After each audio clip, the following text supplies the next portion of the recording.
r/AskReddit. What are gonna be the real consequences of COVID, like in 20 years? 20-year-olds rolling their eyes when their parents talk about COVID-19.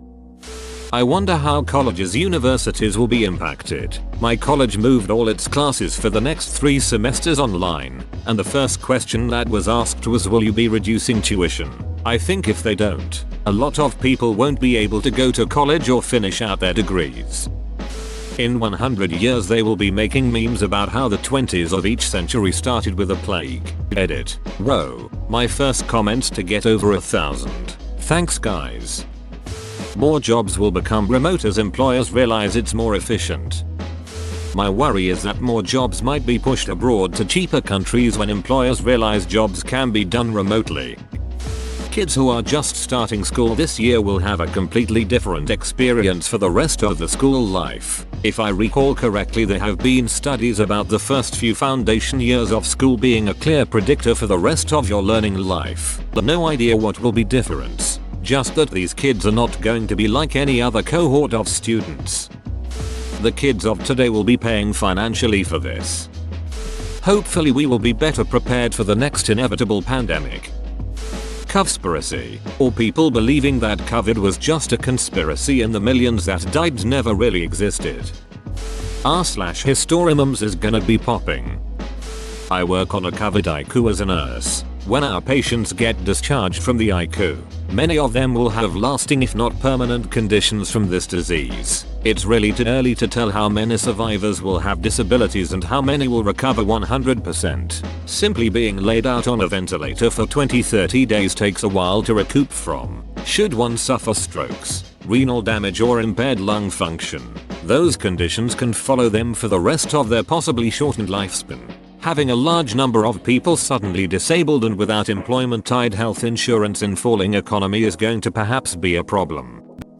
We're only 2 months into this, so this is all wildest speculation, but retail has been teetering on the brink of death for years, and this is going to be the final nail in the coffin for a lot of it. Sure, things are reopening, but people aren't going to be jamming to fill the malls. Major clothing retailers that have a store in every mall might cut back to 1 or 2 per city. A lot of jobs just aren't going to come back. Same with restaurants. A lot of people, especially young people, are realizing how much money you can save cooking at home.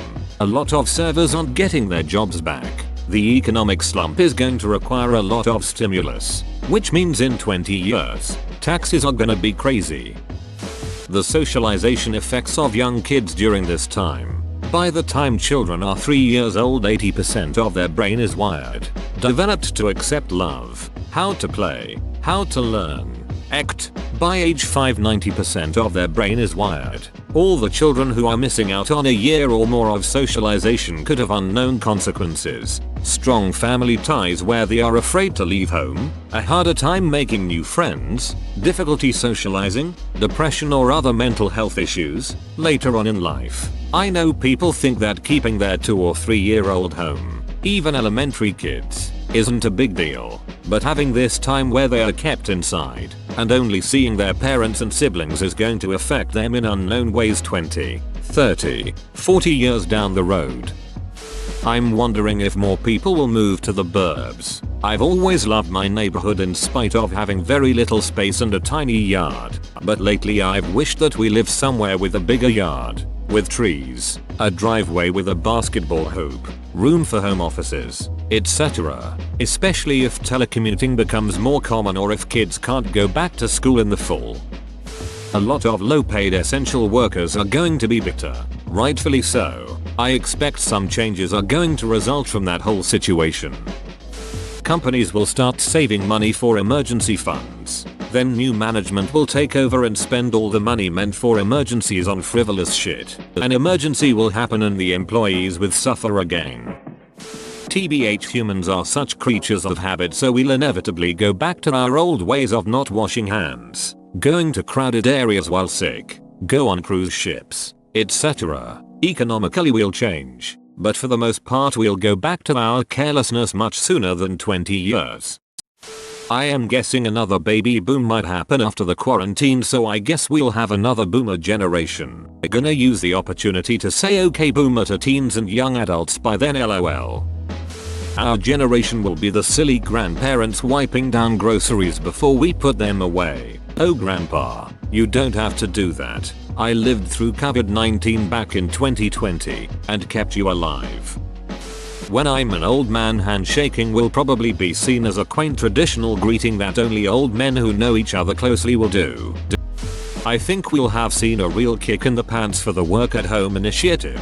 A lot of that will be immediate, as management sees the arrangement working, and then I suspect we'll see another rise a couple decades down the line as the holdouts of office culture start to age out of their jobs and new management, who remembers working from home during COVID, steps into the role. This would have a ripple effect on a handful of markets. Office leases would probably have to work with renting smaller office spaces rather than huge I'll take the entire floor arrangements. Lots of food joints near the office districts will lose business as workers are starting to reliably just eat at home. You'd also see a decline in overall traffic and fuel consumption.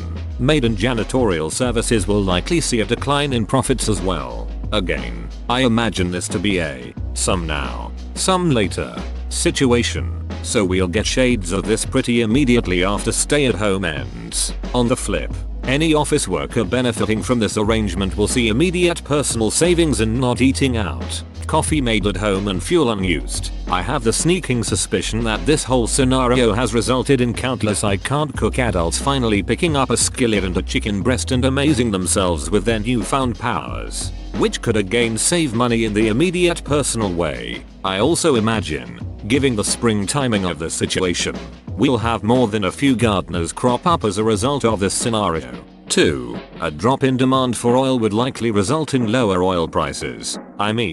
Which may make investors consider alternative power sources as business opportunities. It could go the other way, and some cheap fuel means that we see a boom in fossil fuel usage. But, given that there's already a lot of concern over climate change, there's some public opinion pressure to embrace green energy anyway. I do imagine that we'll see some political pressures mount from this scenario. The universal healthcare advocates will absolutely use this as ammunition for their case, and even more so if we get a second wave of infections. If Biden manages to beat Trump in November, he'd be able to score easy political points through measures as simple as reinstating the pandemic response team, and he almost certainly will. Since COVID is so infectious, there's a very good chance the majority of people will get infected sooner or later. Slowing that rate will absolutely improve outcomes by keeping more hospital beds free, but over the course of the next year there will still undoubtedly be a lot of deaths, particularly in the elderly or other high-risk populations. This may be enough to play hob with carefully gerrymandered districts in the US, and could in itself have far-reaching impacts on American politics for the next couple of decades. Also, designer face masks will briefly be a thing. Surprised I haven't seen anyone mention this so far. We're going to have this noticeable gap in some parts of our cultural library. Some seasons of TV will be cut short. We won't see new TV created during this period, so the next year or two may have seasons postponed or shows cancelled that wouldn't have been. And that's nothing to say of the shows that kept going with massive changes. 20 years from now, when people are binge-watching, say, Saturday Night Live, they're going to hit this moment when everything gets really weird. There are movies that got pushed back, shifted to streaming, or might get shelved altogether. There are likely albums that were supposed to be recorded this year that won't, so there will be a gap there. Some video games have already been pushed back and more may be. On the contrary side, we might see things like books take a bit of an uptick with people being stuck at home and able to write more, paintings, sculptures and other physical art, etc. A huge spike of long-lasting mental illness. The suicide hotlines are up 1000% right now. Being cooped up inside for so long is breaking people down. Unfortunately, the anxiety and depression people are developing will last. Getting your shot every year. From an emergency management perspective, 9/11 and Katrina swung the pendulum towards favoring federally led responses to large disasters. The COVID response and federal bungling will be viewed as the beginning of a shift of responsibility, capability, and ownership back to state and local leaders, for better or worse. Hopefully it'll encourage people to be more hygienic. One thing I think would need to change is the standard of toilets, bathrooms in bars and pubs. The amount of pubs I've been to where the sinks aren't working or they don't have soap was always a bit inconvenient. But now I think they might be forced to improve it. Some places might need a fairly large scale renovation to improve their sanitary quality, and that isn't exactly ideal, seeing as they would be struggling for money once they are allowed to reopen. I'm hoping it just becomes another virus that has been cured though, rather than something that causes issues long term, 5-10 plus years. COVID-19 has held up a mirror, and the reflection is ugly. I truly hope that individuals demand better of their representatives and their employers after this. The amount of power local governments have gotten away with exercising with no consequence will set a precedent that will see enormous polarization in America's politics to a frightening level. I work in construction. A lot of different inspections are being done via FaceTime, Skype, and they are very easy to fudge. There will be issues with buildings not being up to code as a result of COVID-19. Overall, I think there are a lot of positives to come of COVID-19. Nations of the world work together to combat a global threat. When you step back and think about that, it's some damn uplifting news that could springboard much more global cooperation. The only thing I'm worried about are future sanctions on China and how that may pan out. There's plenty of negative press coming out about China. There's real news. There's fake news. There's real news disputing the fake news. And there's fake news disputing the real news. COVID-19 has been dominating the news cycle and covering up most of the Hong Kong protests. Taiwan seems to be back in the news amid the crisis as well, which may be a sign of China losing their grip. Right now every nation is dealing with their own COVID crisis issues, but China will rise back into the spotlight quickly. There are some serious allegations of human rights violation coming from China. We'll be unearthing COVID-era scandals all over the world for a few years, and depending on how quickly it happens and how much this excavation impinges on China, we could be in for a world conflict. I'm mostly concerned that China will try to reign in control of Hong Kong and Taiwan, and it won't be peaceful. Other world armies either will or won't get involved, and either way it'll be devastating. If that's what happens, COVID-19 will be in the history books as a catalyst leading up to the conflict. People will judge the mishandling of the pandemic, saying that the leaders of the world failed humanity. Relentless complaints about the debt accrued from economic relief packages are too heavy for future generations to bear. The hatred against Chinese, I think. I'll bet you that it will be treated as a historical event and kids will study it in textbooks. Not so much a consequence but more of a benefit. Now that the world has been dependent on an internet structure that couldn't cope with the load for the past few months, I expect some major boosts to internet service and speeds. Schools will be a nightmare. After this, they will probably add a whole bunch of restrictions that will just add more strain to children's mental health. Ugh, I can't imagine. One good thing, way lower cold and flu rates. Starting next year, the hand-washing protocol is being burned into people's brains. Public masks will be standard for people in the West the way they have long been in Asia. There is going to be a lot of good data about what happens when people shut down the modern world temporarily. We are living in very unique times and researchers will probably get a chance to learn some really cool things. Honestly, not much. People tend to forget, for lack of a better word, things like this fairly quickly when the next big distraction comes along. I'm sure the world will be different, but I don't think much will change as a direct impact of this. Learning delays in children.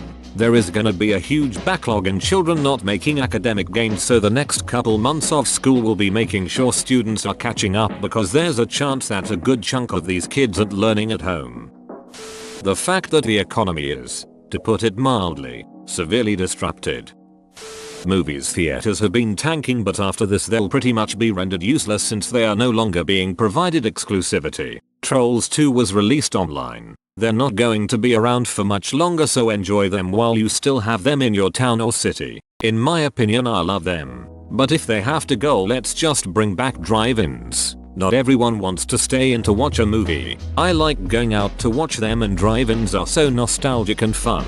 Edit. Honestly, regarding the comment of not all them tanking into the pits, I sure hope so. I love going to the movies, and those bigger companies should stay in business. As for the other one saying nothing good coming out recently, I feel you on a molecular level. I so desperately want to replace every boring unoriginal old director and writer and replace them with ambitious young inspiring artists, writers and directors, so that maybe we can get some good media instead all the same old stupid recycled garbage they spew out at us. I haven't visited a movie theater in a freaking year.